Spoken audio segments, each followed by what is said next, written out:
پڑھ پڑھ کے تا کر دیں وہ نہیں ہوگا. تو حضور جو خود حدیثیں بیان کر دیں وہ عطا نہیں ہوگی. حضور نے وہ نہیں دیا. وَمَا آتَاكُمُ الرَّسُولُ فَخُذُوهُ. حضور نے وہ بھی تو عطا ہی کیا ہے.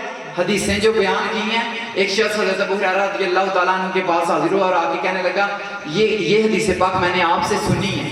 تو حضرت ابو ہریرہ رضی اللہ تعالیٰ عنہ کے ذہن میں آیا کہ شاید میں نے ان الفاظ کے ساتھ اس کو نہیں سنائی یا میں نے ان الفاظ کے ساتھ اس کو بیان نہیں کی. تو وہ کہنے لگے کہ تم نے میرے سے یہ حدیث پاک نہیں سنی. میں حدیث پاک اس وجہ سے بیان کر رہا ہوں کیونکہ بچوں کا شوق دیکھ کے اور مجھے موضوع بھی حدیث پاک کی ضرورت اور اہمیت ملا ہے, تو میں کوشش کر رہا ہوں کہ حدیث کے بارے میں بھی لوگ جانیں. ٹھیک ہے, ماشاءاللہ علماء موجود ہیں, بیانات وہی فرمائیں گے. میں 2-4 باتیں کر کے انشاءاللہ جلدی اجازت لے لوں گا. حضرت ابو ہریرہ رضی اللہ تعالیٰ عنہ کی بارگاہ میں وہ شخص آیا, کہنے لگا کہ میں نے آپ سے یہ حدیث سنی ہے. ان کو شک ہوا کہ ان الفاظ کے ساتھ نہیں تھی. انہوں نے اس کا ہاتھ پکڑا, کہتے ہیں تم نے میرے سے سنی ہے تو پھر آؤ. اس کا ہاتھ پکڑا اور اپنے گھر لے گئے. گھر میں جا کے گھر کا ایک کمرے کا دروازہ کھولا اور اتنی زیادہ حدیث پاک کی کتابیں پڑھی ہوئی تھی. لوگ کہتے ہیں کہ حدیثاں لکھی ہی کوئی نہیں گئی ہیں, اور حضرت ابو ہریرہ لکھ لکھ کے کمرہ بھر رہے ہیں, لوگوں کو ملتا ہی نہیں ہے.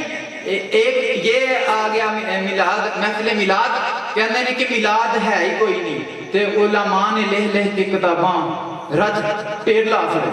اتنی کتابیں جس موضوع پر سب سے زیادہ لکھا گیا وہ میلاد مصطفیٰ ہے صلی اللہ علیہ وسلم. حضور کے میلاد پر سب سے زیادہ کتابیں لکھی گئی ہیں. کسی نے 1, کسی نے 2, کسی نے 4, کسی نے 5 کتابیں لکھ دی. حاضری حضور کی بارگاہ میں تو ایک کتاب لکھنے سے بھی مل جاتی, حاضری لگ جانی تھی, لیکن 2, 4, 5 لکھنے کا مقصد کیا تھا؟ وہ کہتے ہیں حضور کا فیض ملے گا, حضور کا فیض ملے گا, حضور کی دعائیں ملیں گی. اور حدیث پاک دوسرا جس پہ سب سے زیادہ محدثین کرام نے کتابیں لکھی, محفل میلاد پہ, میلاد مصطفیٰ پہ اور حدیث پاک کے محدثین کرام نے کتابیں لکھی. حضرت ابو ہریرہ نے نسخہ کھولا, چیک کیا اور اس حدیث پاک کو ڈھونڈنا شروع کر دیا. وہ حدیث پاک ملی اور اس شخص کو کہنے لگے کہ تو نے سچ فرمایا ہے, میں نے ایسے ہی حضور سے سنی تھی اور ایسے ہی تجھے بیان کر دی. جب بھی طلباء کہیں پہ بھی جائیں, جب حدیث کی بات ہو نا تو لوگوں کے حوصلے بڑھائیں, کیونکہ اس وقت حدیث پاک پہ کام کرنے کی اشد ضرورت ہے. میں آپ کو بتا رہا ہوں, حدیث پاک کا کام چھوڑ دیا اور دوسرے جن کو ہم اپنا غیر سمجھتے ہیں اور حقیقتاً میں وہ غیر ہے, وہ کسی کام کے قابل نہیں ہیں, لیکن کتابیں لکھ گئی ہیں, اتنی کتابیں لکھ دی ہیں انہوں نے کہ وہ ہم پہ غالب آ رہے ہیں.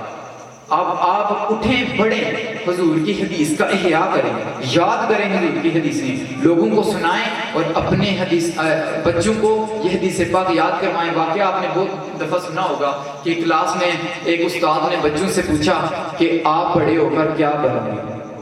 تو بچے کہنے لگے کہ میں ڈاکٹر بنوں گا, میں انجینئر بنوں گا, مختلف بچوں. تو ایک بچہ کہتا ہے کہ میں بڑے ہو کر حضور کا صحابی بنوں گا, میں بڑے ہو کر حضور کا صحابی بنوں گا.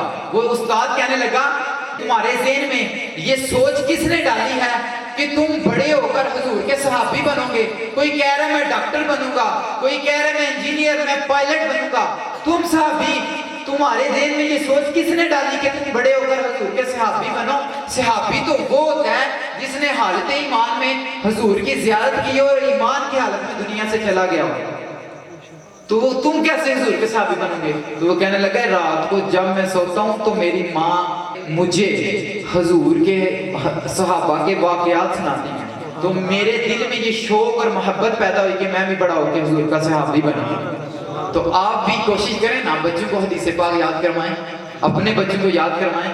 اگر 40 احادیث بچوں کو یاد ہو جائیں, یہ بچہ ایک بیٹھا ہے ہمارے ساتھ ہے, وہ 1-2 بچے بیٹھے, ان کو 20-25 حدیثیں یاد ہیں اسی کتاب کی, اور صحیح سند اور صحیح حوالے کے ساتھ ان کو یاد ہے. یہ بچے بھی اچھی اس نے ماشاءاللہ پڑھی. تو ان بچوں کے دلوں میں شوق پیدا کریں. حدیث پاک ہی وہ موضوع ہے جس سے ڈائریکٹ فیض ملنا ہے.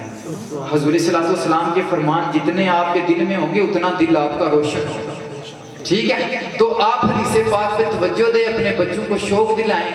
تو اللہ تعالیٰ کی بارگاہ میں دعا ہے اللہ تعالیٰ ہماری تمام کاوشوں کو اپنی بارگاہ میں قبول و منظور فرمائے.